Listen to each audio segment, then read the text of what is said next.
Amigas e amigos, boa noite. É uma alegria e uma honra estar com vocês para o lançamento do número 1 da revista Cosmovini, publicação do Grupo Ufológico Pato Branco Patovni. Este evento online conta com a presença de autores de artigos deste primeiro número da revista Cosmovini e também de outros convidados que nos prestigiam. O objetivo é fazer uma breve apresentação da revista e aí permitir que cada autor faça a sua explanação a respeito do artigo. Então, saúdo de uma maneira muito especial a Lala Barreto, que está conosco, Mônica Borini, que também está conosco, Douglas Albrecht, e estamos aguardando ainda a vinda de Tony Najar, padrinho do nosso grupo, que também contribuiu com um artigo muito legal sobre como identificar um objeto voador não identificado. Identificar ou não identificado. Saber que é um OVNI e que não é um fenômeno atmosférico, ou um inseto, um pássaro que foi capturado pela lente de uma máquina fotográfica, etc. Então, realmente é uma alegria muito grande estar com vocês aqui. Deixa eu mostrar muito rapidamente, Diego, a nossa revista. Então, temos aqui a capa, revista Cosmovini, publicação do Grupo Ufológico Pato Branco, Patovni. ISSN, os dados, ano 1, número 1, dezembro de 2020. Nós queremos que a revista seja semestral. Aqui temos a nebulosa do Olho de Gato, fotografada pelo telescópio espacial Hubble, e as entidades parceiras que viabilizaram a realização dessa obra. Ao centro, a logo do Patovni, e ladeando Tasca Editorial, que é o meu selo editorial, e Instituto Filosófico Ômega, que apoia também essa iniciativa. Em seguida, folha de rosto. E aqui a descrição da equipe do Patovni e também de outros colaboradores que viabilizaram a realização desta obra.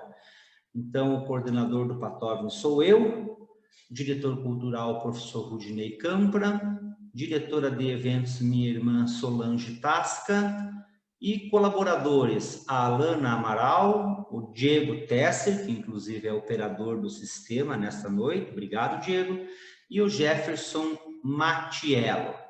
A revisão ficou a cargo de meu outro assessor, Henrique Luiz Fendrich. O Diego fez a diagramação aqui em nosso escritório e a Maria Jussara da Silveira fez a ficha catalográfica, bibliotecária, que sempre tem nos ajudado ao longo dos anos. Em seguida, nós temos a composição da revista. Eu como editor, e o conselho da revista é o mesmo conselho do Patovni. Então, é uma equipe muito qualificada.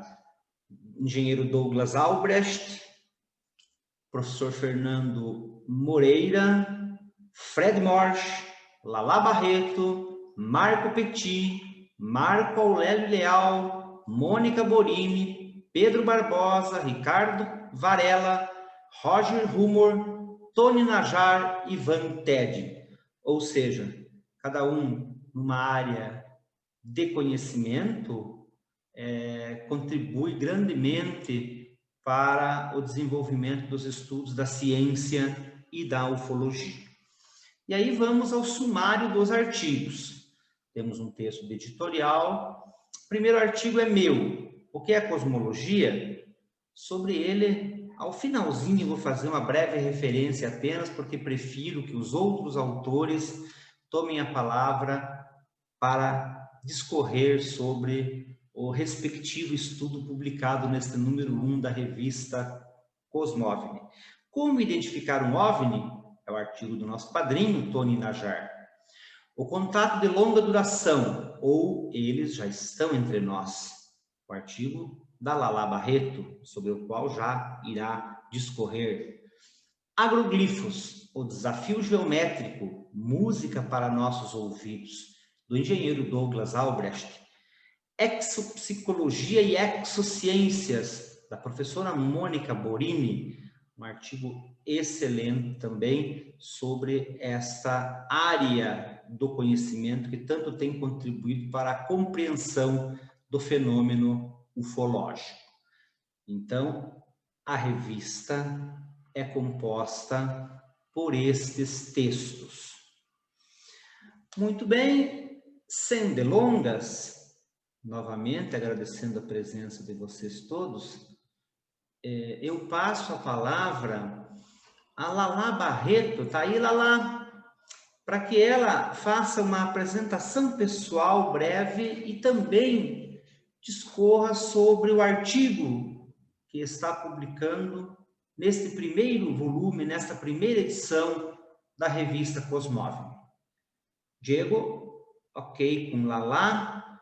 Só ativar o som e o vídeo.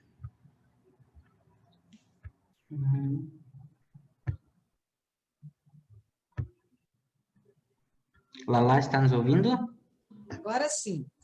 Eu entrei de novo porque a minha internet ficou meio instável, mas agora já estou de volta.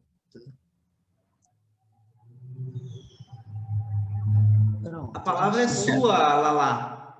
Muito obrigado pela sua participação. Minha. Seja muito bem-vinda. Olha, Flori, muito obrigada. Queria agradecer muito o seu convite para ser colaboradora dessa nova revista, né, que é sempre publicação diferente dos outros que já existem, né? Então, eu fiquei muito feliz, né, de escrever para a revista e também fiquei muito contente de ler os artigos dos meus companheiros, né? Então, todos me interessaram muito, a sua linda, belíssima explanação, né, sobre como se construir isso, né, um texto muito bonito, não é? Depois o Tony, sempre pragmático e trazendo realmente diretivas, né, para a gente poder entender o que a gente vê no céu, não é? A doutora Mônica Borini também interessantíssimo artigo, né, colocando, né, as premissas, né, da exopolítica, das exociências, na verdade, né? E, bom, e falando também da exopsicologia, né, como uma ferramenta para o tratamento das pessoas com traumas de abduções. E também o texto do Douglas Albrecht, né, o nome dele, que realmente me encantou também. Então, queria até perguntar, eu não sei se ele já chegou por aí, mas depois se a gente puder, né, trocar entre nós. E eu queria, então, saudar a doutora Mônica Borini, que eu já conheço de lives, e o Douglas também, que eu conheço de textos da revista UFO, né, Douglas? Depois eu fiquei encantada realmente com o seu artigo, né, um artigo belíssimo e que faz, para mim, todo sentido, que eu sou uma estudiosa dos agroglifos, mas eu me interessei e me interesso muito por esse assunto, já fui à Inglaterra lá com o Gevaer, não é? E a minha participação na revista, né, eu quis revisitar, né, alguns eventos ufológicos que são considerados fraude, não é? Mas, entretanto, esses eventos eles duram há décadas. Eu teria tendência, inclusive, Douglas, a colocar os agroglifos também no que eu chamei nesses contatos de longa duração. Eu não coloquei nesse artigo porque a linguagem é totalmente diferente e aí seria um pouco complicar os nossos caminhos, né? Então, Então, eu quis revisitar esses casos, né? Até por acaso o nosso israelense chegou com essa notícia bombástica e tudo, e esses arquivos que eu tratei no artigo, né? Eles falam disso, né? Falam de contatos governamentais, enfim, é toda um emaranhado, né, de acobertamento de realidade e de ficção, né? Então, acho que nós não devemos recuar diante dos dogmas, né, que eles sejam científicos ou ufológicos, né? Então, quero agradecer e parabenizar todos os autores, né, desse primeiro número muito bom, de uma revista muito boa que está nascendo agora. Muito obrigado, Lala.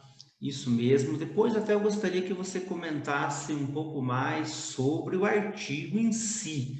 Mas, por hora, então, vamos alternar e pedir para que a professora Mônica Borini faça algumas considerações a respeito do seu artigo, da sua pesquisa, enfim, né?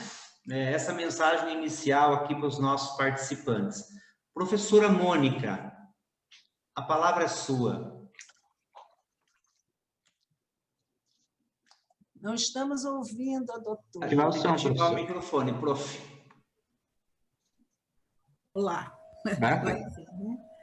Então, boa noite, Flor, e você, a todos os ouvintes, aos colegas que participam também na revista. É um grande prazer conhecê-los. Não conhecia a Lala pessoalmente, é a primeira vez que eu estou falando com ela, estou vendo ela. Grande prazer, Lala. Então, é um momento muito importante hoje, né, amigo? Porque é o lançamento da nossa querida revista Cosmovini, né? Então, é muito importante esse momento. Eu me sinto muito agraciada pelo convite para escrever um artigo para a sua revista. Espero ter contribuído, né? E assim como todos os demais. Então, sobre o que eu escrevi, né? Na verdade, eu quis assim, lançar alguns pontos que eu considero bastante importante, que nós temos que questionar, né? Sobre... O meu tema foi exociências e exopsicologia, que eu venho debatendo em cima desse ponto já há algum tempo.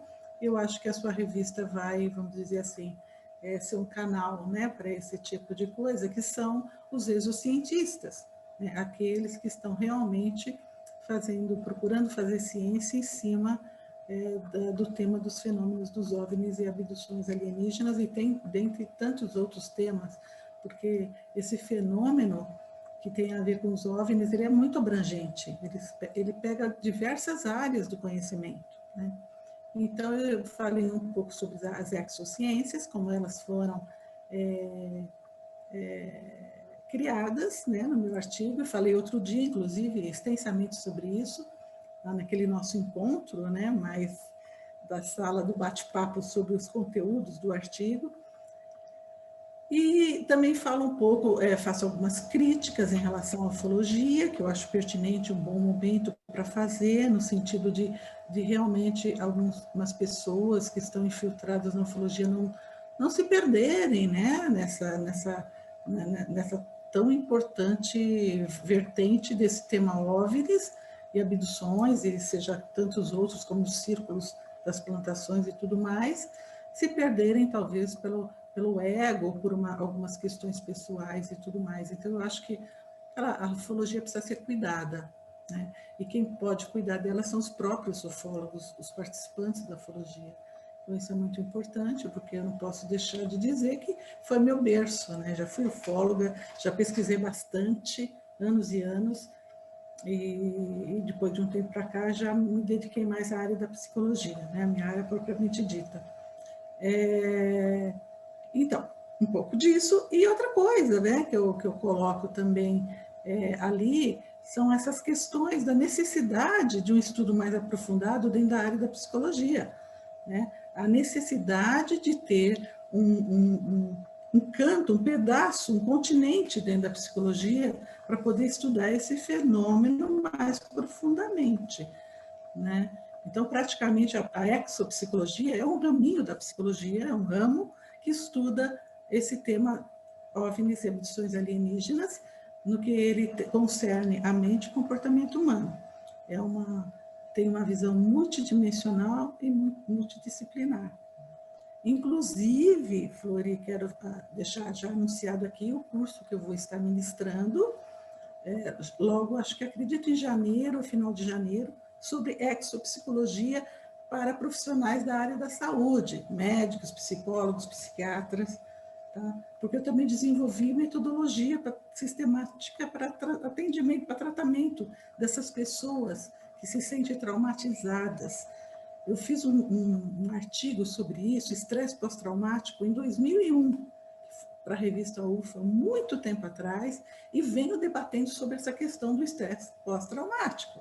Porque, embora algumas pessoas em contato com o fenômeno, seja OVNI ou seja abdução, segundo elas relatam, elas ficam com uma transformação da consciência.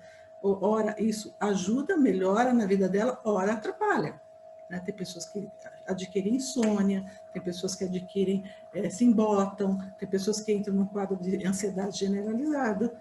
Depende de cada um, de como a pessoa encara o fenômeno e de que cultura que ela vem, né? De que educação, de que cultura, como ela absorve, né?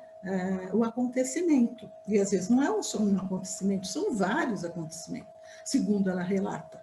Né? Então, e acontecimentos cheios de evidências. Então, é um fenômeno atípico, é um fenômeno sui generis e tem que ser tratado pela psicologia com o valor que ele tem. Assim como qualquer outro fenômeno que a psicologia trata, estudando cientificamente com metodologias e tudo mais. Então, eu considero que isso é um avanço, né? E por isso que precisamos de profissionais da área da saúde para que possa começar a atender essas pessoas, tratar essas pessoas dentro das suas próprias áreas, né, de saúde, seja ele um médico, seja ele um psicólogo, para que esse paciente não seja pego de surpresa e seja rotulado de alguma coisa que ele não é. Né? Hoje em dia, todo mundo sabe que o fenômeno OVNI existe. Os próprios governos abriram os arquivos. Né? A gente viu o Pentágono aqui, esse ano, falando sobre os OVNIs, em abril, né, já dizendo que os OVNIs existem, só não sabemos a origem e o que eles são. Né? Então, já além dos governos todos que vinham sistematicamente há dezenas de anos abrindo os seus arquivos sobre isso, agora a gente tem o Pentágono também enfatizando isso. Né? Então, não podemos, um psicólogo não pode chegar para o seu paciente e falar: você está delirando, porque você está falando em OVNI, não pode mais. Nenhum psiquiatra dá um remédio faixa preta. Né? Ele vai ter que lidar com isso. Se ele não saber, ele vai ter que encaminhar para quem sabe. Né? Então, nós precisamos preparar essas pessoas, esses profissionais, para a demanda, né? Porque cada dia a gente vai recebendo uma notícia. Ainda esses dias recebemos a notícia, né, desse general de Israel. Né? E assim, eu já estive em Israel, né, em 1996, eu sei quanto eles são criteriosos, quanto eles são cuidadosos, e se ele está falando isso, um general que ficou 30 anos na defesa de Israel, um dos países mais, acho que deve ser o mais armado do mundo, né, que tem essa parceria com os americanos, ele não está falando bobagem. Então, ele falou claramente: os alienígenas existem, é uma autoridade falando. Isso é importante, é muito importante. É uma informação assim, bombástica. Agora, como dizia o Carl Sagan, né? Para uma alegação extraordinária, precisamos também de uma evidência extraordinária. Né? Ele disse, mas ele não mostra nenhuma prova, ele não coloca nada, pelo menos por enquanto. Né? E assim, ele só vem a reforçar o que Paul Hellyer falou, né? Ex-ministro da Defesa do Canadá por mais de 20 anos também, né? Que foi, inclusive, no Congresso americano falar da existência dos alienígenas, dos OVNIs e tudo mais, etc. e tal. Assim como Mitchell Sala, né, falou, há mais de 10 anos atrás já falava sobre essa questão dos Estados Unidos com alienígena, né, nos livros dele, todos, inclusive saiu da política e saiu da Casa Branca e tudo mais, por conta dele ter essa certificação desse conchavo de americano com os alienígenas, assim como aquele astronauta, né? Também falou sobre isso, né? Me esqueci do nome do astronauta, também acho que é Mitchell, Edgar Mitchell, tá? Falou categoricamente, esse homem esteve no espaço, ele não precisava manchar a reputação dele. Então, assim, alegações de pessoas de alto escalão, governamental ou militar, mas aí fica a questão, né? O que os cientistas vão perguntar? Tá, onde está a evidência? A grande evidência, né? Tipo, se ele esteve lá, esse general de Israel, será que ele não tirou uma foto? Será que ele não trouxe um palitinho? Será que ele não tem alguma coisa um pouco mais concreta? Porque é uma alegação muito gigante. Quando ele fala de Federação Galáctica, né, ele coloca coisas importantíssimas. E uma coisa ele coloca, que foi o que eu pus também no meu texto, né, do meu trabalho, que quando eu fiz o Cosmovini, né, que eu apresentei sobre se de fato nós entrássemos em contato com uma raça alienígena formalmente, oficialmente, né? E eu tinha colocado que eu achava, assim como alguns outros autores, ufólogos, o Nick Pop e outros mais, que a humanidade ainda não está preparada, né? Porque quando a gente fala em humanidade, nós temos que falar em todo, no geral, humanidade em todas as categorias, sentidos, né? Raças, níveis econômicos, sociais, né? E ele coloca essa questão que a humanidade não estaria preparada. Por outro lado, levanta uma série de problemas, né? O que Estados Unidos e Israel estão fazendo juntos com os aliens? Né? Como ficam os outros países diante dessa notícia? Né? Claro, ninguém fez nada, ninguém falou nada, porque foi apenas uma fala. Né? Ninguém ainda está assentando a poeira, ninguém sabe por que esse general falou isso agora. Né? Então, está todo mundo meio em choque, mas essa notícia está rodando o mundo todo, ela é super fresca, ainda não assentou a notícia direito. Né? Por outro lado, outras questões também acontecem. Né?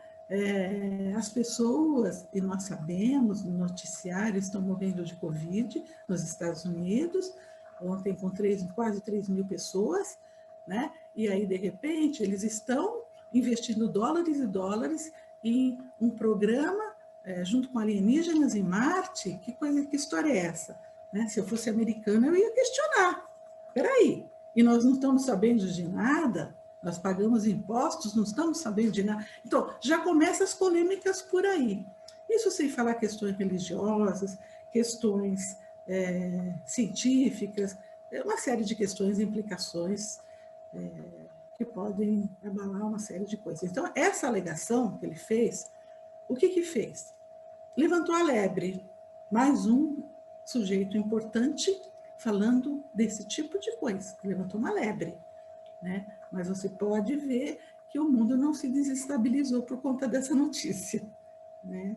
Então, assim, está todo mundo muito cauteloso, todo mundo muito tentando ver o que aconteceu, por que ele fez essa revelação, o que está acontecendo, e isso tem a ver com a nossa questão, pelo menos com a minha palestra que eu fiz no dia do Cosmov, que era como que o que iria acontecer caso realmente começássemos a ter uma relação oficial com os alienígenas. Né? Então, assim, a gente não tem quase nada. A gente não tem uma diplomacia, a gente não tem protocolos, pelo menos ninguém está informado sobre isso, eu não fiquei sabendo sobre isso. Quem sabe muito sobre isso são os exopolíticos, eles estão preocupados com isso. Né? Então, adiante dessas informações do Pentágono, diante do Trump ter criado a Força Espacial em 24 de janeiro de 2020, e essa notícia desse general, eu acredito que até o final do ano pode ser que a gente tenha mais notícias. E nós tenhamos que nos acostumar com esse assunto.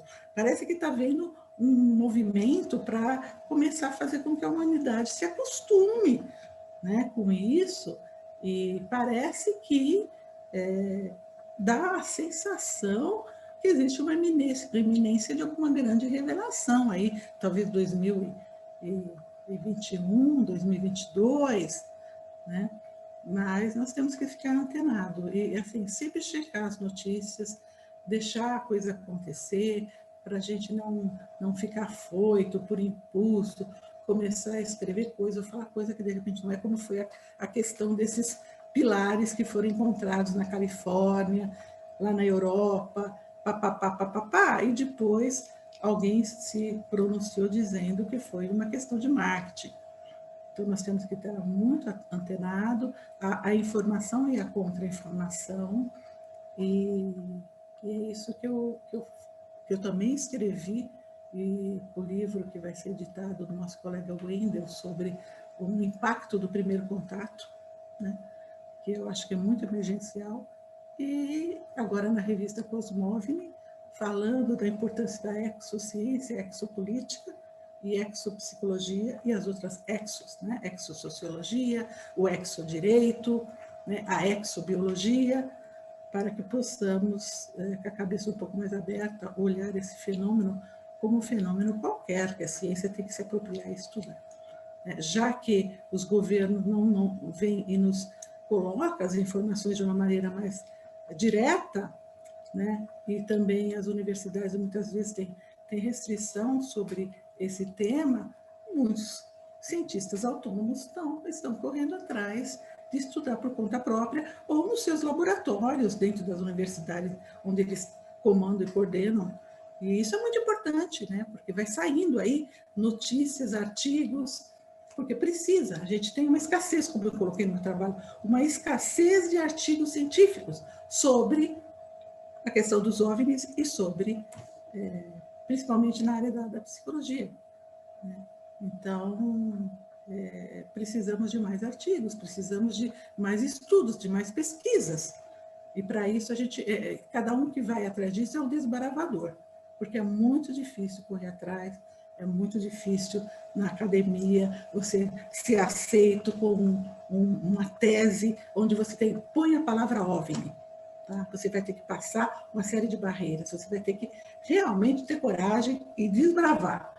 Mas, assim, se você conseguir para os meios corretos e chega lá no fim, ótimo, né? Tem um colega que conseguiu isso. A gente tem pessoas que conseguem, mas precisa de mais estudos, né? Até para a gente começar a ter uma nova forma de sociedade, até a gente poder chegar na questão do homem cósmico, né? Da gente começar a interagir. Existem muitos estudos interessantes, como falou o Douglas, né? Sobre a transcomunicação, que ele estuda, também estudei 15 anos isso, né? A gente buscando evidências que existem outras dimensões e que lá existem seres inteligentes que se comunicam conosco aqui através de instrumentos eletrônicos, instrumentos digitais, né?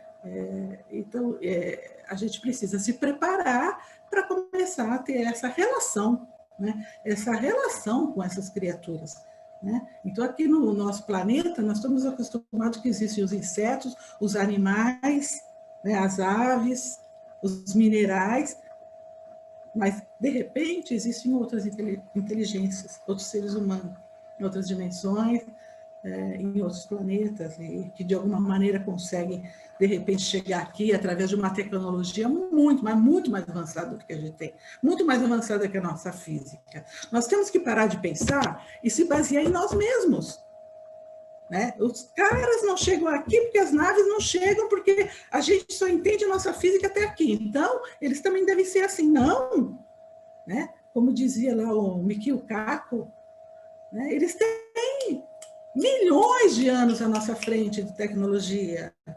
Nós estamos engatinhando na física, na química, na ciência. Então, assim, eles podem ter conhecimentos gigantescos de física, de química, de biologia, de psicologia, principalmente, né? Então, enquanto a gente está preocupado em aplicar uma hipnose para colher alguma informação, os caras aplicam uma hipnose, de repente, em seres humanos, lá do lugar deles, lá no planeta deles. Porque eles têm conhecimento sobre a mente, sobre as nossas mentes, sobre tudo, né? Dependendo do grau evolutivo e tecnológico dessa civilização. Por que não? Por que nós vamos se basear num cercadinho que é o que nós conquistamos até agora? Nós temos que ter uma visão futurista. Como que o ser humano vai estar em termos da ciência, em todas as áreas, daqui a 200 anos? Claro, se ele conseguir chegar até lá, né? Mas nós temos que ter, a gente tem que extrapolar isso um pouco, senão a gente não vai entender, e eu já disse aquele dia, na minha exposição, né, que o fenômeno OVNI e o fenômeno de abdução alienígena, principalmente, ele repercute em diversos níveis da nossa realidade e da nossa consciência. Na realidade física, na realidade psicológica, na realidade espiritual, tá? Então, são vários níveis de realidade e níveis de consciência. Por isso que a gente não consegue entender o fenômeno. Quando o fenômeno se manifesta numa realidade, ele se manifesta de maneira incompleta e a gente não consegue absorver ele por completo. Quando ele se manifesta em outra realidade, que seria, por exemplo, a realidade mental, também não dá para absorver ele por completo, porque aí fica faltando coisas materiais. Então, assim, é de difícil estudo, é de difícil pesquisa, de difícil análise. Então, quem quer se veredar, seja ufólogo, seja cientista, seja quem for, tem que saber que o fenômeno é de difícil manuseio, de experimentação, de captação, de observação, é assim que é. Mas é aí que está o fascínio, aí que está o brilho do fenômeno. É isso que deixa as pessoas apaixonadas em estudar o fenômeno, né? É essa capacidade que o fenômeno tem de ser, ele é sui generis, é diferente de tudo. Então, se a gente não olhar esse fenômeno, que ele se manifesta ao mesmo tempo em várias realidades que nossa consciência pode atingir, a gente não consegue. E é muito difícil, né? Por exemplo, se ele se manifesta numa pessoa que está sonhando, como que é? O sonho dela é apenas um subproduto mental ou é uma realidade? Uma realidade interna verdadeira que nós ainda, enquanto psicólogos e a própria psicologia, não conseguimos desvelar completamente, né? Então, a gente sempre tem que ter a cabeça aberta nesses estudos. Bom, é isso, gente. Vamos continuar. Não sei se eu extrapolei um pouquinho. Flori? Sim. Você disse que gostaria que eu falasse um pouco do meu artigo. Inclusive, muito a propósito, a partir do que a professora Mônica comentou, né, a respeito da revelação abo general, porque se existe supostamente uma cooperação humano com alguma espécie alienígena com base em Marte, a ideia, uma das ideias que você expõe em seu artigo não parece de todo despropositada, parece até razoável dentro dessa concepção, né? O que você pode nos dizer a respeito disso, Lala? Então eu li bem o artigo da Mônica Borini e agora ouvindo ela falar, e o que acontece é que eu também me situo, né, nas exociências, né? Mas numa exoantropologia, né? Me interessa muito saber para que a gente saiba como as relações com uma espécie diferente da nossa será feita, a gente precisa conhecer essas espécies, né? Então, existem, né, muitas documentações, né, demonstrando que existem já esses contatos há décadas, né? E eu peguei, então, nesse artigo, 2 casos que são considerados fraudulentos, mas que, ao mesmo tempo, são casos que têm, primeiro, geram efeitos sociais planetários, tá? Em fóruns de discussão, inclusive a discussão científica de alto nível, tá? As cartas humitas, por exemplo, os fóruns de discussão são com pessoas extremamente cientistas, técnicos, engenheiros que estão lá discutindo aquelas informações, né? Então, o que a gente fica até se perguntando, justamente com essa questão do acobertamento, por que essas cartas humitas estão online para todo mundo ler, né? Por que esses releases do projeto Serpo estão online desde 2005? Né? Então, existe alguma coisa, alguma movimentação nessa coisa do acobertamento, que esse israelense também chegou falando sobre isso. Eu acho que essa frase do Sagan, que o meu amigo Tony gosta muito de usar, e que a Mônica também falou, que é: para afirmações extraordinárias, nós precisamos de provas extraordinárias. Então, eu vou aproveitar aqui que nós estamos todos juntos para dizer, mas qual a prova do fenômeno UFO? Né? Nós temos realmente as provas de radar, né? Que a Mônica se referiu ainda há pouco, né? Mas mesmo essas provas de radar, ninguém acredita. O Pentágono chega lá e diz: esses são objetos físicos não identificados. Passa batido, né? Como se nada... Então, essa questão do desacobertamento é uma coisa muito gradual, né? Totalmente manipulada, né? Então, por que me interessaram esses casos fraudulentos? Porque, por exemplo, essas cartas humitas, né, elas trazem ciência comprovada, entende? Elas não são escritas numa linguagem pretensamente científica. Ali tem ciência, né, que vem sendo extraída já há 30 anos, né, por muitos cientistas, dos quais o mais eminente é o cientista francês Jean-Pierre Petit, tá? Que tem diversos livros publicados, né? E, inclusive, submeteu todos os seus estudos dessa ciência, né, à Academia de Ciência Francesa, quer dizer, a mais alta instância de ciência do país dele, que não ridicularizou nada, aceitou perfeitamente todos os estudos que ele trazia, mas o engajando a falar em seu próprio nome, já que a ufologia não é considerada uma ciência. Mas o que ele trouxe para a observação dessa instância mais alta científica foram os experimentos que ele retirou dessas cartas humitas. Tá? Então, não é apenas uma ideia sedutora, não é? Você olhar, revisitar e não tomar logo de imediato como uma coisa fraudulenta, já que nós conhecemos muito bem os meandros do acobertamento. Então, nesse artigo, eu me interessei justamente por uma exoantropologia, né? Que seres são esses? Né? Quem são esses humitas? Quem são esses Hebe do planeta Serpo? Né? Então, eu acho que são exercícios, né, das diferenças, né, que nós devemos fazer, porque, apesar do Sagan querer provas extraordinárias, nós não temos nenhuma prova extraordinária de nada no fenômeno UFO.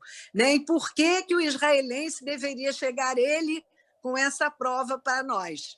Então, o meu artigo fala sobre essa questão, eu estou interessada na exoantropologia, e eu achei que, pelo menos, documentos emanando de pretensos extraterrestres seria uma coisa mais próxima, né, do que nós procuramos conhecer sobre diferentes civilizações cósmicas.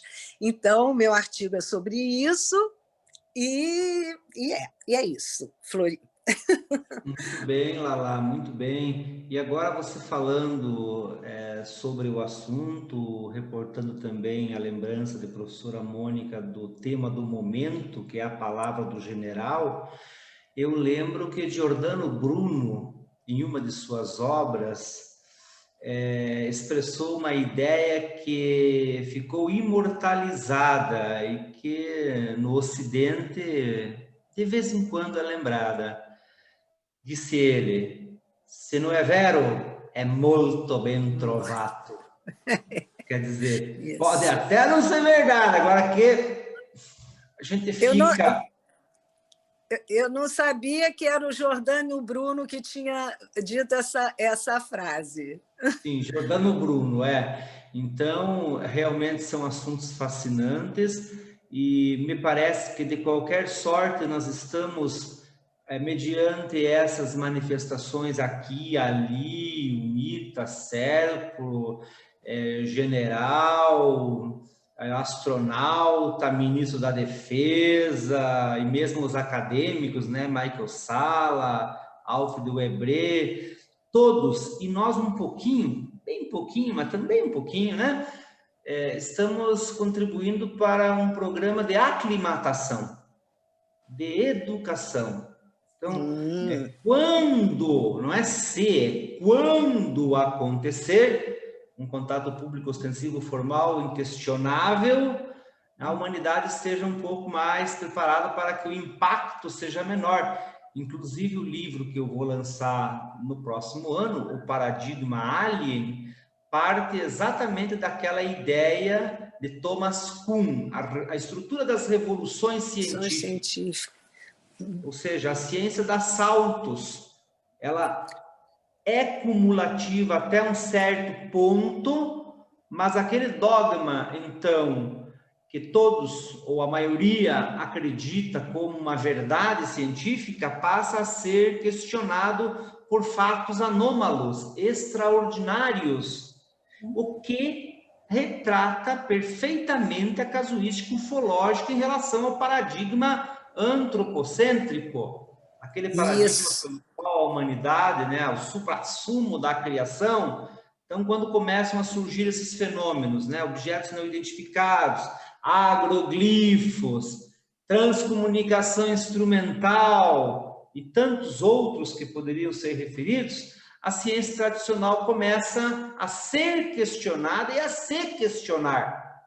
Sim. Até que, aos poucos, quando esses eventos anômalos acabam, então, constituindo, né, um conhecimento seguro para romper o paradigma anterior, impõe-se um novo paradigma. Então, o paradigma alien é exatamente nesse sentido.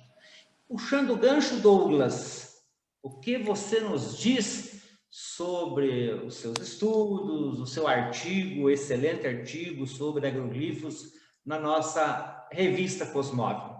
A palavra é sua. Obrigado, Lala. Obrigado, professora Mônica. Valeu, obrigado, Flori. Boa noite a todos. Cumprimentando os colegas aí da revista, né? Tony, doutora Mônica, Lala, obrigado pelas palavras. Qualquer dia deixa a gente se encontra em qualquer congresso. Isso, sim. Mas podemos nos comunicar entre mentes. É, verdade. Diego, pela condução aí do evento e todos os participantes, né, do lançamento de mais essa revista, que na realidade é um ponto de encontro de pessoas que convergem com o mesmo pensamento, né, e que possuem a mesma inclinação para o saber do cosmos, né?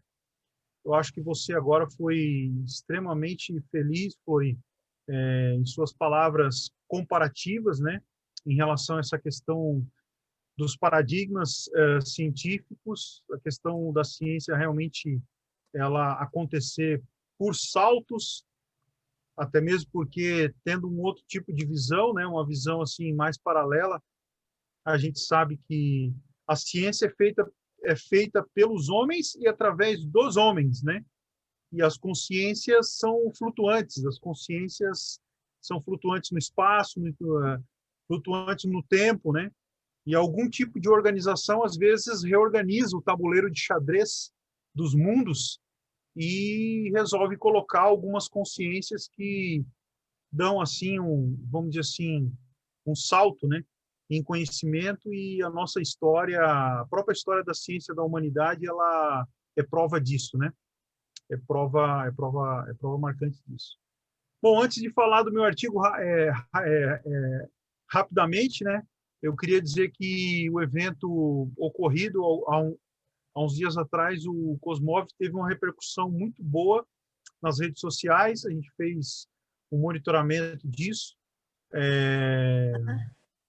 até mesmo fora do país. Eu trabalhei muito tempo no Paraguai e tenho colegas lá que realmente ficaram impressionados com o conteúdo científico que o evento Cosmov e a própria revista agora se propôs a entregar para a comunidade ufológica e para a comunidade como um todo, né? Como você mesmo falou, Flori, esse é apenas um preparo para o contato, um preparo para uma outra situação que possa vir, que a gente não tem ainda o domínio e o conhecimento para saber se está próximo ou está longe, se a nossa geração vai ter passado antes que ocorra isso ou não. E infelizmente a gente não tem essa informação, mas a gente vive um momento em que coisas estão sendo ditas, né? Entrevistas estão sendo publicadas, né? Pessoas com determinado nível de autoridade mundial estão comentando sobre o tema, né? E isso, obviamente, abala e mexe muito, né, com todas essas questões. Em relação ao meu artigo, ele basicamente segue a linha da palestra, né? E a palestra, a gente tentou sintetizar e resumir um pouco do que se pode trabalhar em termos de interpretação dos agroglifos, né? E essa interpretação ela também passa pelo tema de autenticação também do fenômeno, né? Então o artigo ele discorre sobre o teorema de Hawkins, né?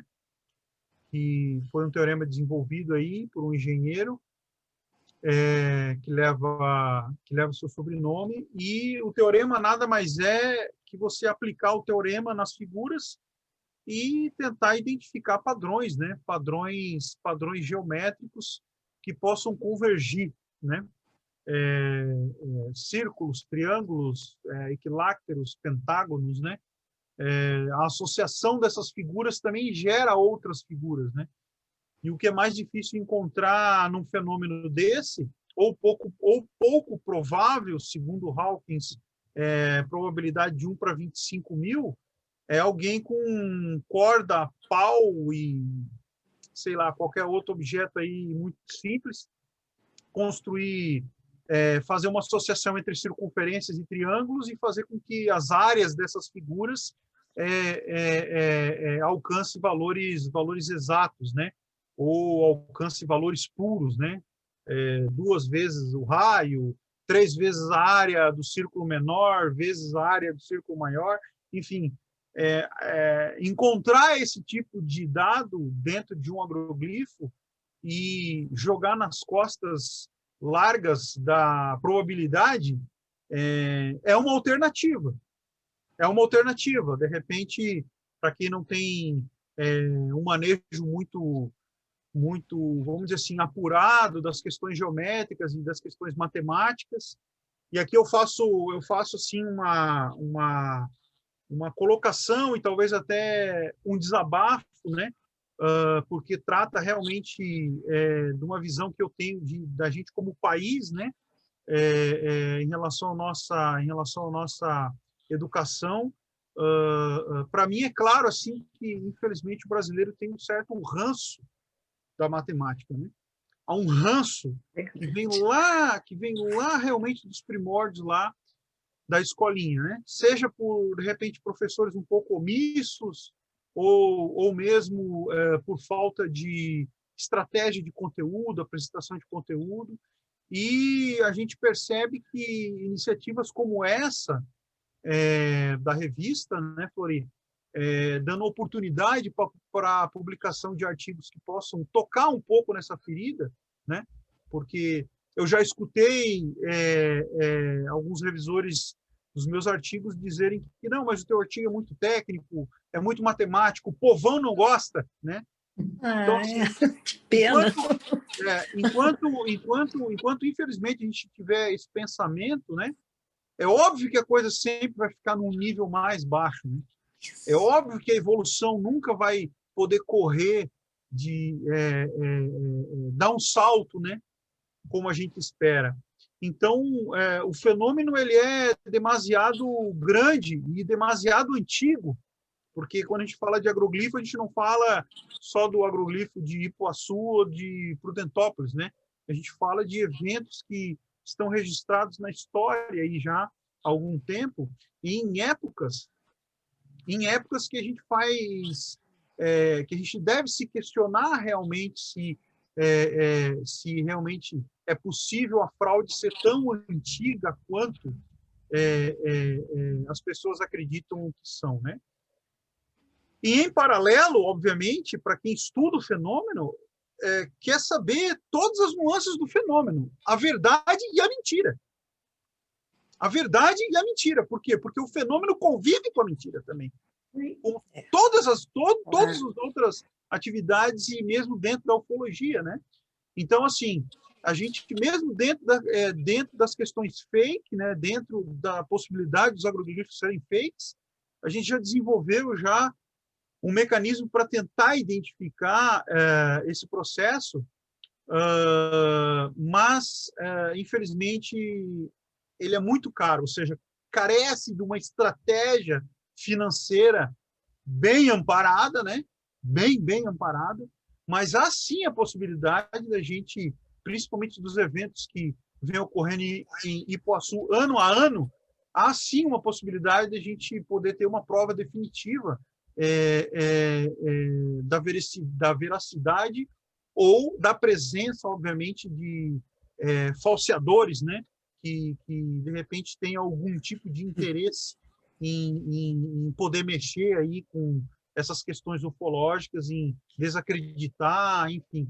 Então, assim, a gente não tem medo da verdade. Os estudos que a gente fez foram estudos em agroglifos passados, onde a nossa convicção e certeza dos dados, feito em cima de coletas que respeitaram determinadas metodologias, processos, procedimentos, e mesmo assim, a gente, na própria avaliação, jogou todas as possibilidades dentro desses resultados, aonde que, de certa forma, se lá na frente, em um determinado trabalho, a gente encontrar determinada figura, em determinado ano, que não cumpra nenhum tipo de, vamos dizer assim, evidência extraordinária, né, vamos dizer assim, ou mesmo que se possa apresentar uma prova de falsidade, a gente vai divulgar sem medo nenhum, sem nenhum comprometimento do trabalho feito antigamente. Ao contrário, tá? né?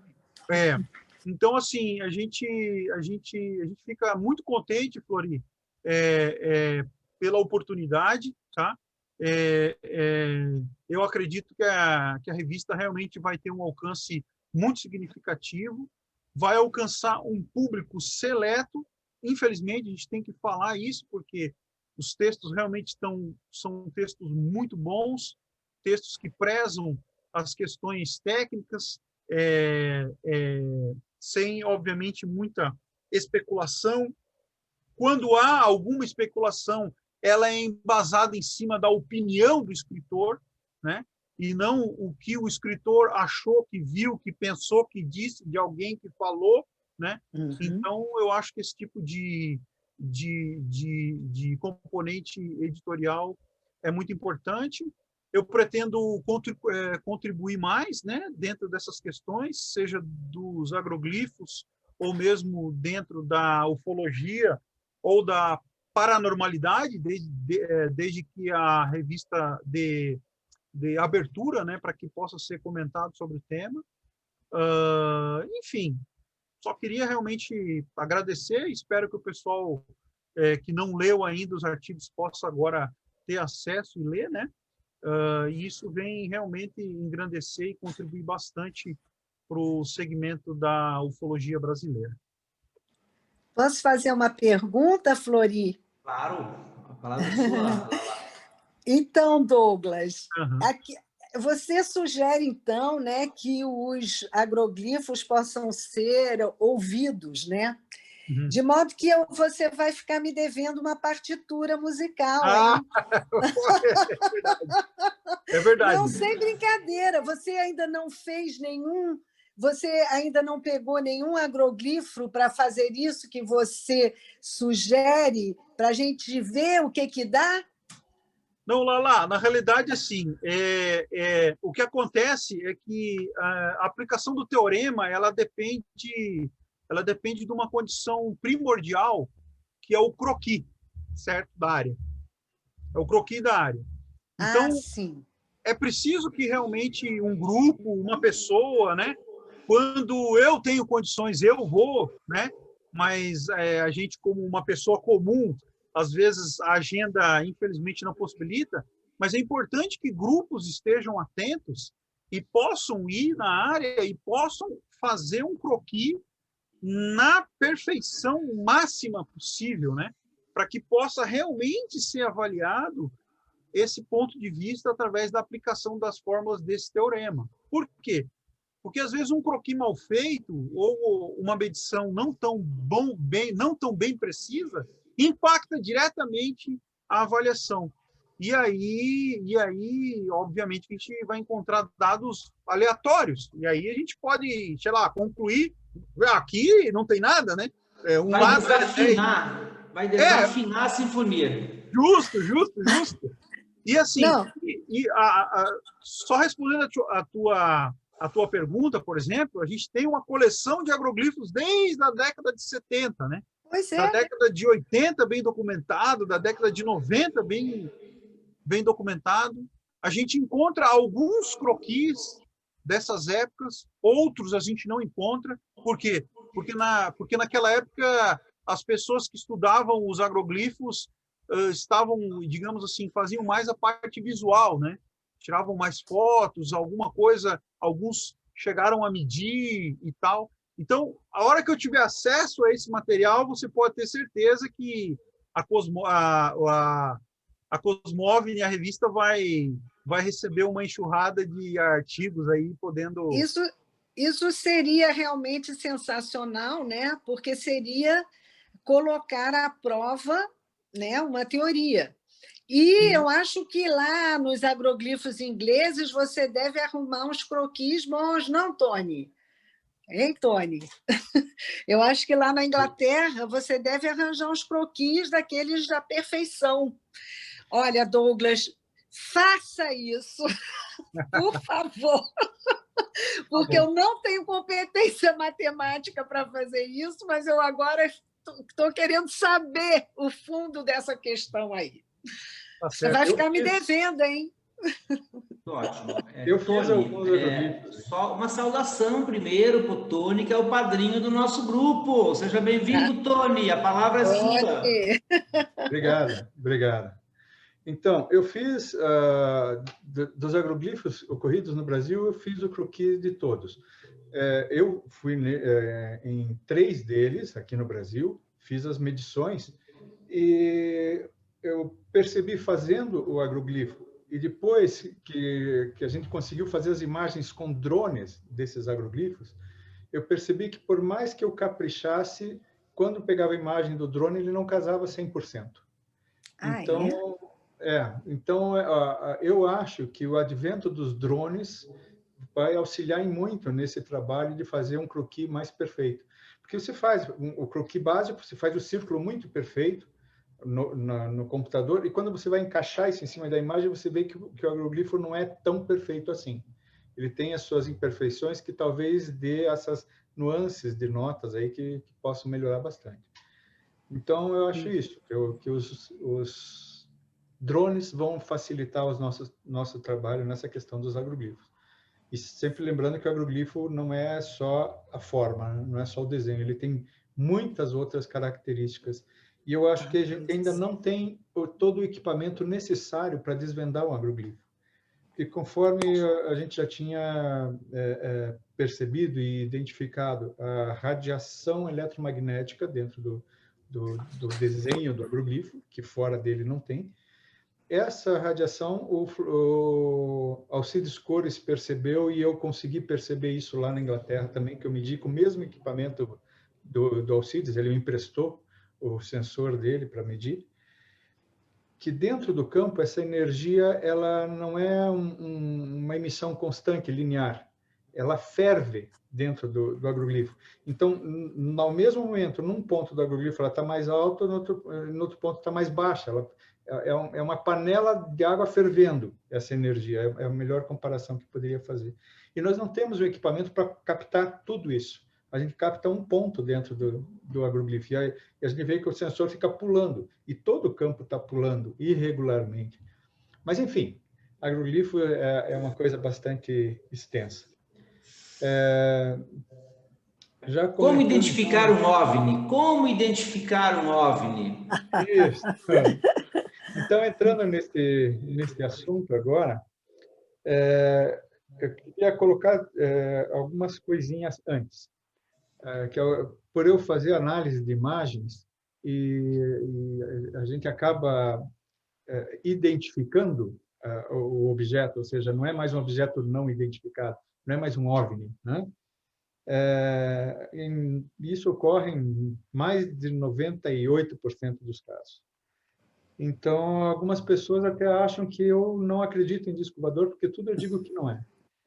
E, na realidade, eu tenho, pessoalmente, 5 avistamentos e mais um pouso num sítio que a gente tinha em Antonina, no litoral do Paraná, em que a nave pousou 2 vezes na mesma noite. Eu não vi, mas minha mãe viu, né?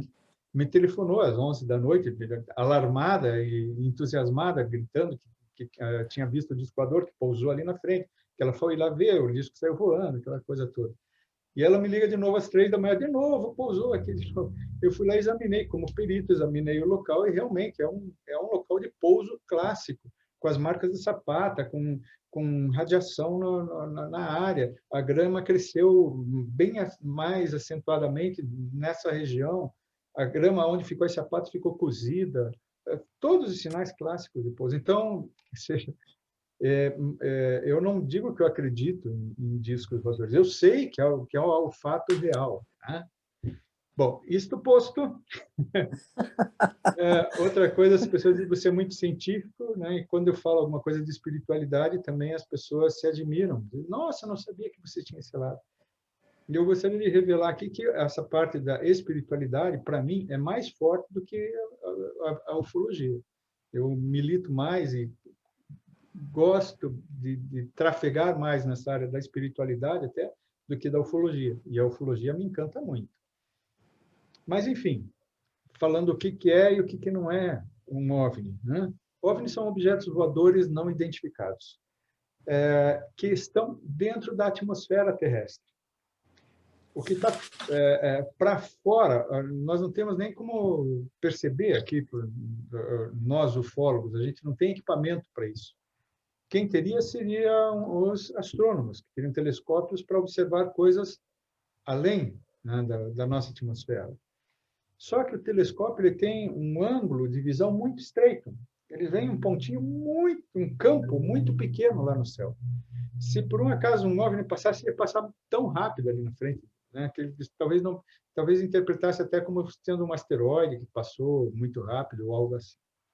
Então, OVNIs são coisas dentro da nossa atmosfera. Normalmente são vistos de dia. Tem aspecto metálico, um aspecto acinzentado ou, em alguns casos, amarronzado. E à noite se percebe algo que a gente diz ser um brilho de uma camada de ionização no entorno das naves. Por isso que ele brilha à noite. Ele não é super iluminado, ele tem um brilho baixo, né? e pode ter algumas luzes no entorno, piscar algumas luzes. E quando ele para sobre um lugar, pode emitir alguns fachos, né? É comum, às vezes, ele ter um determinado brilho, vem voando, para e emite um facho, como se ele estivesse procurando algo, pesquisando algo. Basicamente, disco voador é isso, né? Estruturas metálicas de dia, com um brilho baixo à noite, podendo apresentar algum brilho maior. Mas o que acontece? Existem muitos fenômenos atmosféricos e efeitos ópticos que confundem. Um dos mais comuns é quando aparece um brilho no entorno do Sol, um arco em torno do Sol, e às vezes aparece com dois brilhos maiores. Esses são chamados os cães do Sol, né? É halo solar, né? No halo solar pode aparecer esses dois brilhos nas laterais. E as pessoas já saem dizendo, não, aquele brilho era uma nave extraterrestre, né?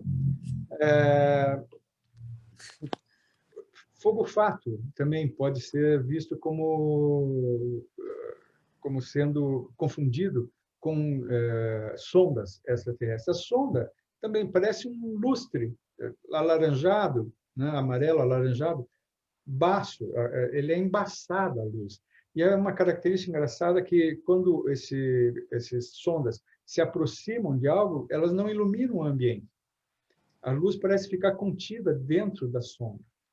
Mas as pessoas veem relâmpago globular, fogo-fato, como eu já falei, e outras manifestações de energia telúrica da Terra, por exemplo, antes de terremotos ou antes de um vulcão entrar em erupção, alguns cristais dentro da Terra entram em atrito e, por um fenômeno piezoelétrico, produzem eletricidade. Essa eletricidade aflora na superfície em formato de bolas. E as pessoas dizem, eu vi um disco voador de uma sonda. Não é, são fenômenos naturais, né? Nuvens lenticulares são nuvens que se assemelham a discos voadores, só que é nuvem, né? É só ficar observando que em minutos ela se desmancha. Uma coisa bastante fugaz, as nuvens lenticulares, mas impressiona.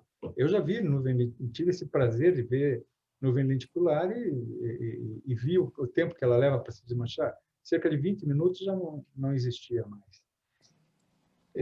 Fora avião mesmo. Uma vez, eu aqui no pátio aqui do condomínio, vi uma luz brilhante se aproximando e aumentando, uma luz branca, forte, brilhante. Falei, estou vendo um OVNI, né? Realmente, eu acreditei que estava vendo. E aquilo foi se aproximando, disse, puxa, que bacana, vou ver. Quando se aproximou mais, eu percebi uma luz verde de um lado, uma luz vermelha do outro, era um avião vindo frontalmente, e eu me confundi. Se eu que tenho todo esse critério fui enganado por mim mesmo, quanto mais as pessoas que são leigas, né? Confundir uma aeronave é muito fácil. E hoje em dia tem uma outra coisa que confunde muito, nesse sentido, é uma aeronave também, que são os drones, né? Zangão em inglês. Os drones têm luzes verde, vermelha e branca, e confundem. É possível fazer uma revoada de drones utilizando um laptop no local, você coordena todos. São efeitos muito, muito curiosos aí que confundem também. Uma coisa que confundiu, que veio, acho que é essa semana ainda, sobre as pirâmides do Egito, foram avistados luzes que saíram agrupadas, depois se separaram, aí agruparam, se separaram. E era somente paraquedistas com sinalizadores presos nas pernas. O paraquedista, quando salta à noite, até para um observar onde está o outro, porque senão ele fica naquele breu, eles não se enxergam, acabam se chocando. Então, eles prendem sinalizadores nas botas, né? E saltam fazendo salto iluminados, né? E quem vê de terra vê aquilo se movimentando, é um movimento em queda um pouco rápido, mas eles se agrupam, formam aquelas estrelas, de repente se separam, e daí tem um movimento mais lento, só que quem está embaixo só vê as luzes. E aí se impressiona também, dizendo, não, só pode ser disco voador extraterrestre. E os balões, né? Hoje em dia tem muito balão solar também, que pode ser construído em diversas formas, mas a mais comum é a cilíndrica. E também as pessoas se impressionam e acabam confundindo, dizendo, eu vi uma nave-mãe e coisas por aí, né? Infelizmente, a minha função, uma delas dentro da revista UFO, eu coordeno o grupo de análise de imagens para a revista, há 15 anos já.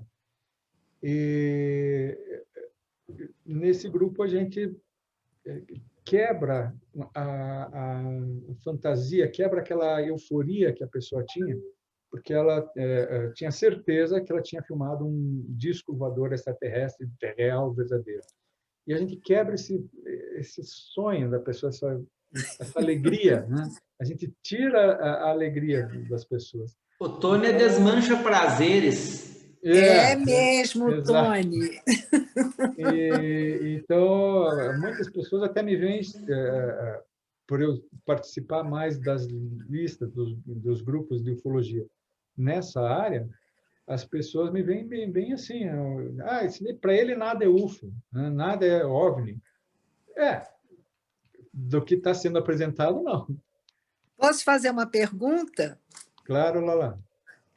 Então, Tony, esse negócio é muito esquisito, porque nós nunca tivemos tanta tecnologia para detectar qualquer tipo de coisa que apareça no mundo.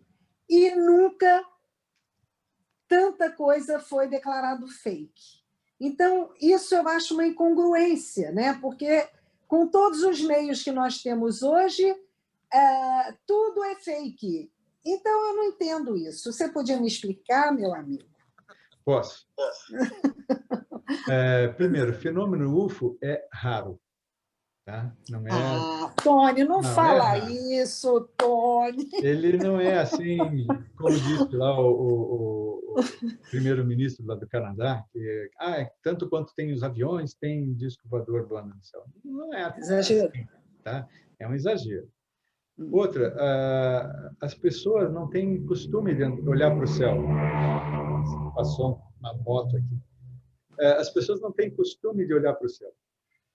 Principalmente as pessoas que vivem em cidade, né? Não tem esse hábito de olhar. E mesmo quando tem, que nem eu aqui em casa, a parte que eu consigo ver do céu é bastante acanhada ainda. Assim. Mas tem um outro agravante disso. Se discute, tem tanta imagem e tanto não é. Justamente por isso, com as câmeras nos celulares, essas câmeras têm um sensor muito pequeno. Um sensor bom, que a gente chama nas câmeras profissionais de full frame, ele tem as mesmas medidas de um frame da câmera em película, 35 milímetros. Né? 35 é 3,5 cm. O sensor de um celular é 1 centímetro, ou 1 milímetro, ou 1,5 milímetros. Ou seja, é muito pequeno. Mas tem 12 mil pixels. Não, mas é falso, é um pixel por inserção digital, ele é por inserção de pixels mesmo, é assim que a gente fala. Né? Eles pegam os pixels do lado e vão fracionando. Então, aquela imagem que sai no celular, em primeiro lugar, ela é uma imagem falsa. Eu não tenho um zoom óptico, né? E a lente também, compare a lente de uma câmera profissional, o tamanho que é grande, né? Com o tamanho da lente de um celular, é algo ridiculamente pequeno.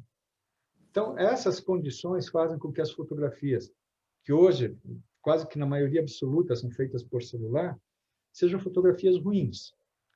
Mas tem mais um agravante.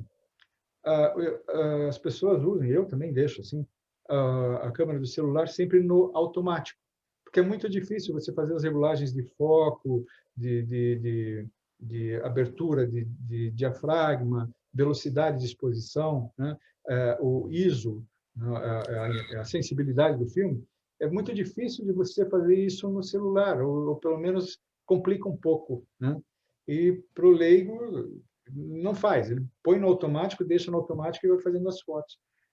E fazer fotografias à distância, que é onde estariam os discos voadores, normalmente vai ficar desfocada, porque a câmera do celular ela vai focar no que está mais próximo dela.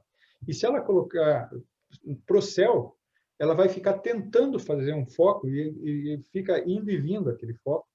todo digital, diga-se de passagem, ainda não é digital, não é manual. Então, as fotografias acabam saindo muito ruins. Então, é possível que até tenha fotografias de UFOs, de OVNIs, mas a gente não consegue identificar porque a fotografia está muito ruim. Por outro lado, tem muita fotografia. Quando eu era criança ou jovem, ou mesmo adulto jovem, era raro quem tinha uma câmera fotográfica. Eu custei a ter a minha câmera fotográfica. E o filme em película também era caro, e nem sempre você tinha na máquina. Eu vou viajar, então eu vou comprar um rolo de filme. Né? Você não tinha filmes à mão. Então, tinha menos fotografias antigamente.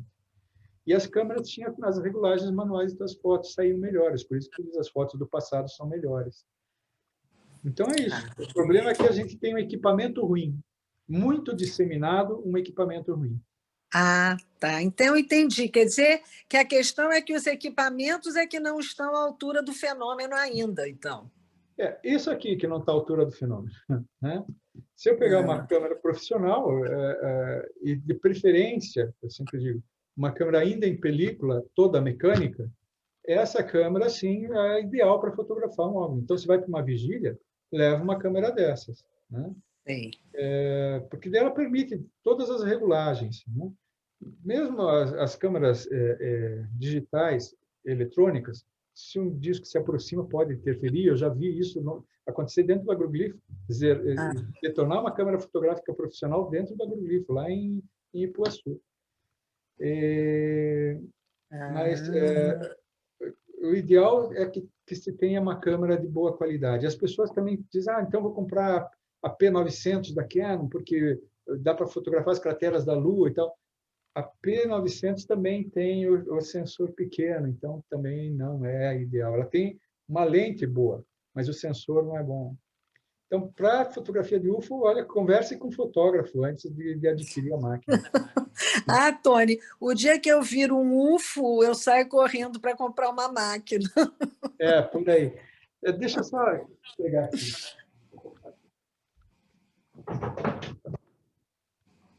Isso, eu queria pegar. Essa máquina que é a ideal, é uma máquina toda mecânica, né? Em película. Então, eu consigo fazer a regulagem de tudo, menos a sensibilidade do filme, porque ela é de película. Então, eu coloco um 400 ASA, seria o ideal para fotografar o ISO ASA, né? Seria o ideal para fotografar à noite.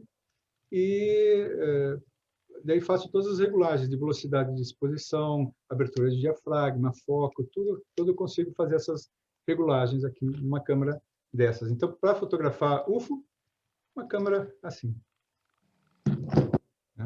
Muito bem, que maravilha. Olha só a diferença entre essa lente e essa lente aqui, o tamanho delas.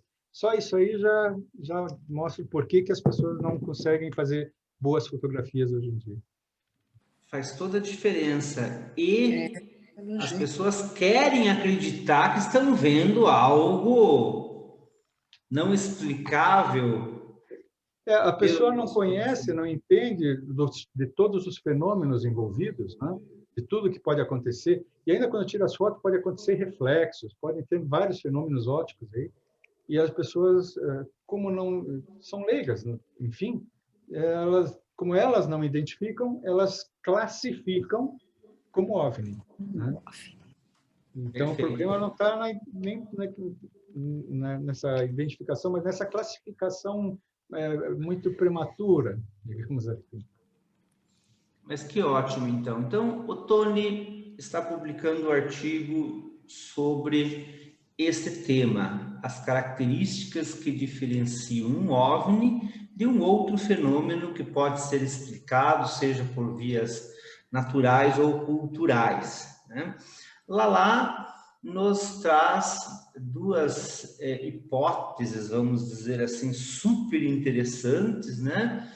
De possibilidades de interação humano-alienígena. Né? A professora Mônica nos brinda com um panorama muito sensato, muito coerente da exopsicologia dentro das exociências, né? Douglas, um artigo sobre agroglifos que, de fato, está marcado pela tecnicidade, e isso é necessário investigar, então, esses fundamentos matemáticos e musicais, por que não dizer, né, Douglas, do fenômeno. Aliás, quando você, na tua palestra, fez a exposição daqueles vários desenhos, né, dos agroglifos ingleses, eu pensei, agora vem um Mozart aí, uma sinfonia, algo dessa natureza, né? E o meu artigo, o que é cosmologia? Em verdade, eu penso que o nosso grupo pode também aliar um conhecimento científico com a causa ufológica. Eu não sou cientista, não tenho formação nas matemáticas, nas exatas, né? Mas como um estudioso de filosofia e como um amante desse tema desde que era garotinho, estudo, leio, vi muitos documentários sobre cosmologia, então me senti em condições de fazer esse apanhado geral a respeito de como o ser humano vê sua própria posição no palco universal. Então, começando ali pela ideia do geocentrismo, passando para o heliocentrismo comprovado por Galileu, as descobertas de Einstein, de Hubble, até que hoje especula-se em uma noção, sobre uma noção, né, muito mais abrangente do que a de poucos anos atrás, que é a própria possibilidade do multiverso ou do cosmos. Então, o meu artigo é uma apresentação, uma referência, vamos dizer assim, a essa linha evolutiva do entendimento cosmológico, porque, afinal, todas essas raças que nos visitam, estes seres que produzem os agroglifos, porque se forem humanos, né, Tony Douglas, tem que ganhar um prêmio, tipo assim, um Oscar mesmo. Ganha o Nobel de Física, quem reproduziu um agroglifo com todas as características deles, ganha um Nobel de Física. Ganha E também... Nobel, viu, Tony? Ganha um Nobel e ganha uma consulta com a doutora Mônica também, porque... Também. Meu Deus! Por aí. Essa é boa, viu, Douglas? Por aí. Então, a nossa revista, neste primeiro número, penso que está muito bem situada. Eu procurei desenvolver um trabalho que se aproxima mais de uma linha acadêmica, não tanto de uma revista de divulgação. Eu não posso chamar de uma revista científica, né? Porque os temas ufológicos ainda estão um tanto à margem da ciência tradicional. Como eu disse antes, eles se caracterizam como fatos anômalos que estão minando a base dogmática da ciência. Tá? Mas eu acredito que, dessa maneira, nós que temos formação acadêmica, que temos assim, estudos teóricos, e vocês, né, que têm estudos práticos também, então, esse tipo de texto, acredito que possa contribuir grandemente para a desmistificação dos temas e também, paulatinamente, para a aceitação desses temas numa comunidade mais acadêmica, né? A doutora Mônica vai fazer um curso para os profissionais de saúde, né? O Tony também leciona em várias instituições e sempre que possível, acredito, né, acaba esclarecendo dúvidas a respeito dessa temática. Lala participou de um encontro na UERJ, não é pouca coisa, né, a Universidade no Rio de Janeiro. Eu mesmo estou com um curso de extensão universitária pronto já para oferecer a partir do ano que vem, parceria com alguma ou algumas instituições de ensino superior sobre exopolítica, exodireito, exociências sociais, né? Então, assim, estamos fazendo nossa parte.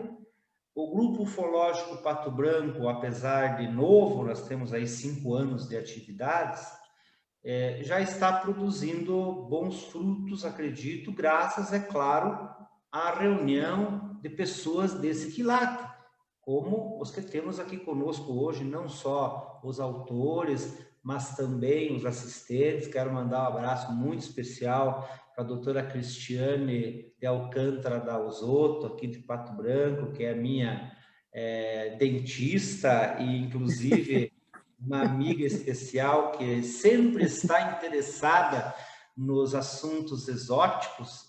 É uma filósofa, a doutora Cristiane, também, em boa medida, né?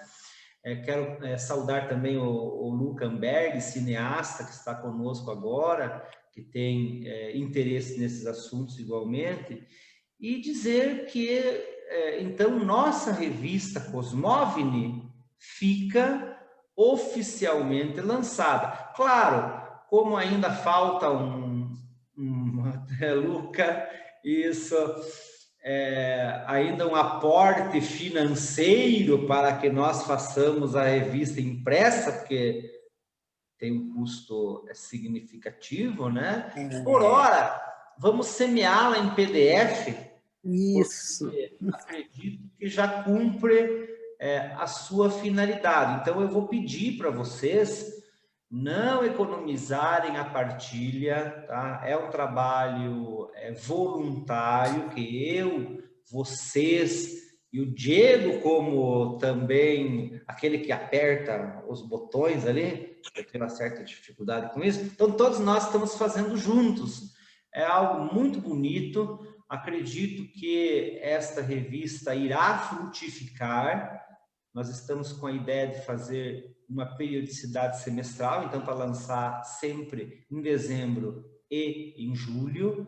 Quando for ali em março, já faço chamada de artigos, final de fevereiro, começo de março, né? A fim de a gente já trabalhar no segundo volume.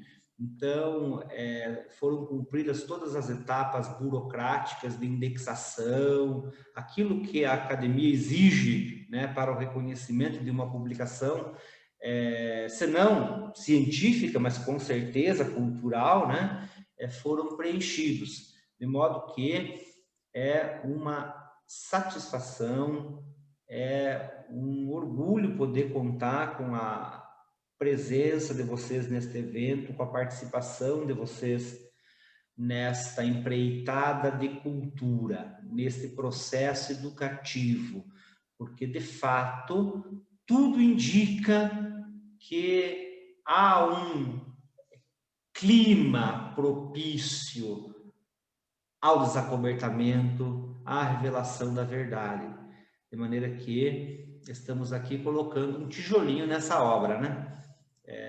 Contribuindo, buscando esclarecer, como disse o Douglas, né? Não vamos esperar que milhões de pessoas leiam nossa revista, porque de fato, né, o conteúdo mesmo já exige algum grau de discernimento, né, de compreensão mais apurado em relação à grande massa da população que está escravizada pelos programas de TV aberta, pelo lixo cultural que é oferecido como um banquete para as pessoas, né?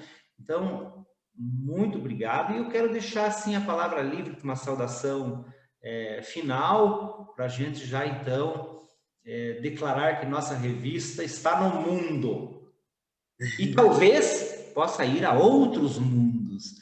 Professora Mônica, uma mensagem final, por favor.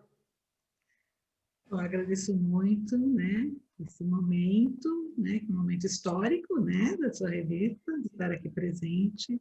Agradeço os colegas, ouvi tudo com muita atenção, e o que eu desejo é felicitação para todo mundo, né? Espero que todos passem bem um Feliz Natal para quem comemora o Natal, uma boa entrada de ano, né, que possamos ter esperança para o ano que vem, muita paz, começarmos a fazer uma cultura de paz, né, porque só o amor constrói a paz.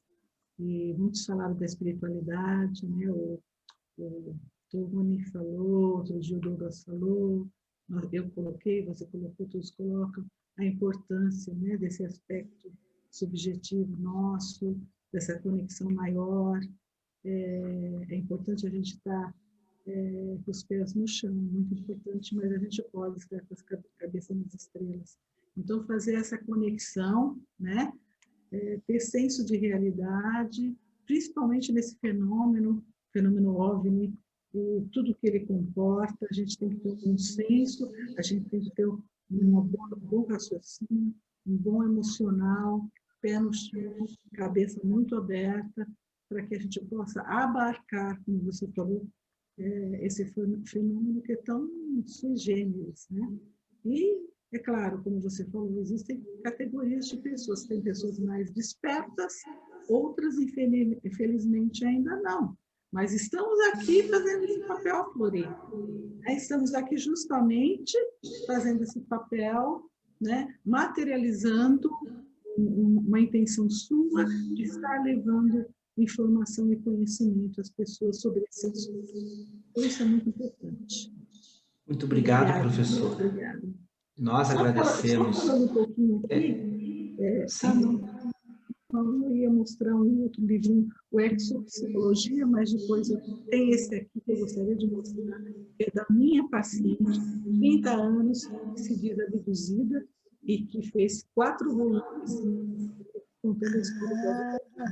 Quem se interessar depois é só... Como a gente pode adquirir? Entra no meu site, que é o www.monicaborini.com.br, que eu peço para a pessoa enviar. É interessante, eu editei para ela, né? Porque eu achei muito rica todas as experiências dela. Ah, que bom. Eu vou encomendar isso, sim. Okay. Agradecemos, professora Mônica. Eu faço um registro aqui que o Marcelo Tramontini deixou uma mensagem de parabéns pelo lançamento da revista, que já nasce respeitada e de grande valia para nós. Obrigado, Marcelo. Você que esteve conosco no evento também. Isso mesmo, agradecemos a sua participação e queremos que todos estejam conosco em futuras oportunidades nas quais iremos também nos reunir para discutir esses assuntos tão relevantes. Lala Barreto, que recentemente ganhou um Oscar da ufologia brasileira, diga lá para nós a sua mensagem final.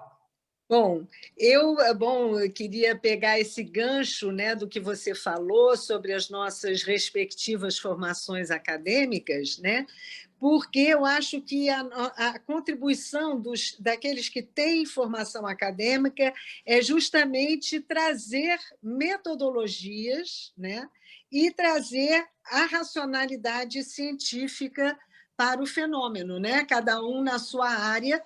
Então, eu acho que isso é uma coisa muito rica, né?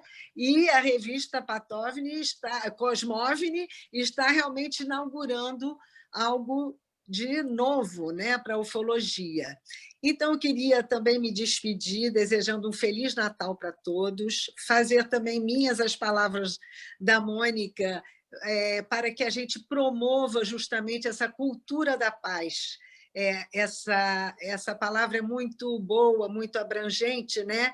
Então, que a gente promova isso, que a gente tenha um 2021 muito melhor, que nós possamos reencontrar a nossa saúde planetária, né? Então, um grande beijo para todos, fiquei muito feliz de conhecer a Mônica e o Douglas, que eu não conhecia, e de encontrar os meus diletos amigos Tony e Flori. Muito obrigada e vamos continuando. Muito bem. Nós agradecemos, Lala, pela tua participação em nosso grupo, realmente bastante valiosa. Douglas, você agora diga um tchau para a turma, hein? Bom, mais uma vez agradecer a oportunidade, Flori. Espero que a segunda edição da revista já venha num ambiente com vacina, né? Todos já estejam vacinados, outra situação. Poder contribuir um pouco com conhecimento dentro desse ponto de vista um pouco mais técnico, né? Para também tentar atrair outras pessoas que de repente têm até interesse no tema, mas ficam um pouco acanhada, né? De poder chegar e poder contribuir também. Eu acho que essa diversidade ela é muito importante nesse processo. Agradeço a oportunidade, uma boa noite aos participantes, aos meus colegas também de revista, tenham uma boa noite, um Feliz Natal, um Feliz Ano Novo. Valeu. Muito obrigado. E agora o padrinho do nosso grupo, Tony Najar. Tony.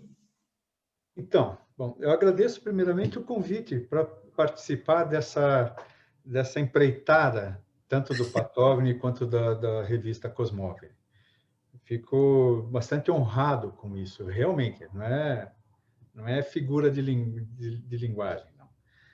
E eu li a revista e achei excelente, né?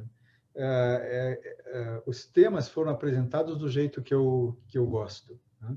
Porque muitas das coisas que a gente vê tanto na internet quanto mesmo no material impresso é que o pessoal publica de um modo muito fantasioso, né? Eu diria até, em alguns casos, de um modo muito infantil, né?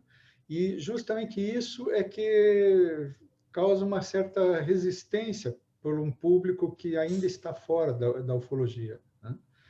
E eu acho que essa obra, do modo como ela está sendo construída, com esse enfoque mais lapidado, mais técnico, para não dizer científico que é, né? Eu acho que isso pode ser um diferencial aí que vai atrair um público mais bacana para dentro da ufologia. Não tanto aqueles, desculpa a expressão, mas aqueles embasbacados com o fenômeno, mas aqueles que realmente se interessam por compreender esse fenômeno. Então, eu vejo com muito bons olhos, né? Já vamos começar a pensar no tema do próximo artigo. E desejo a todos aí que participaram, né, que estão nos vendo, um Feliz Natal, um Feliz Ano e um 2021 livre dessa praga chinesa, mas pelo que eu ouvi falar, só quando o Sol entrar no signo de Áries, ou seja, só lá por abril é que a coisa melhora. Oh, my God! Temos necessidade premente de uma melhora, né? Porque há um ano o Tony esteve conosco em Pato Branco, né, proferindo uma belíssima conferência sobre o que é ufologia no evento presencial, no primeiro Cosmovni.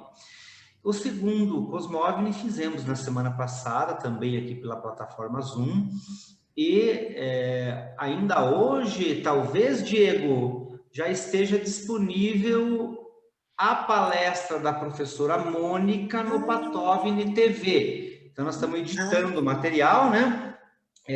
Até o objetivo seria que todos estivessem prontos hoje, mas não foi possível, né? Então, também todo o conteúdo estará ali publicado para que as pessoas tomem conhecimento, embora a gente decidiu nesse primeiro momento, então, fazer 3 vídeos com as palestras e reservar aqueles debates que se sucederam às palestras para nós construirmos outros videozinhos, né?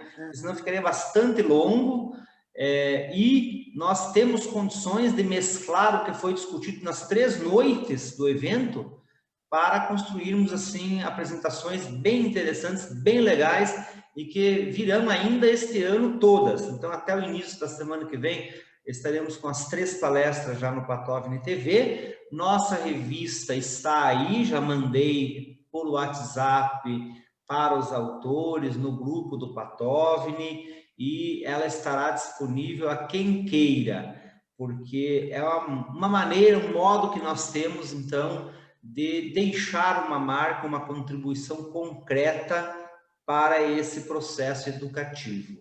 Eu quero agradecer a presença de todos, realmente fico bastante honrado com a qualidade dos parceiros do Patovni, membros do conselho, das pessoas que prestigiam e de quem nos ajuda também. E aí destaco o Diego, que sem ele nós não estaríamos aqui operando esse sistema. Então, Diego, eu vou deixar para você a missão de fazer o encerramento oficial da nossa reunião, declarando lançada a revista Cosmovni. É contigo, Diego. Boa noite a todos. Então, como o professor já falaram, como todos aqui já colocaram no debate, está feita a nossa revista completa, pronta para lançar para o mundo, para ser distribuída livremente por todos os que tiverem interesse no assunto realmente. Todos esses artigos de nível científico excelentíssimos que foram apresentados na nossa revista, e esperamos contar com a ajuda de todos vocês para a nossa próxima edição, em novos artigos e novas ideias que serão apresentadas.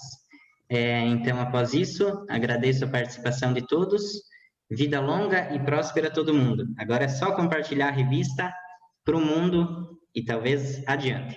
Até mais.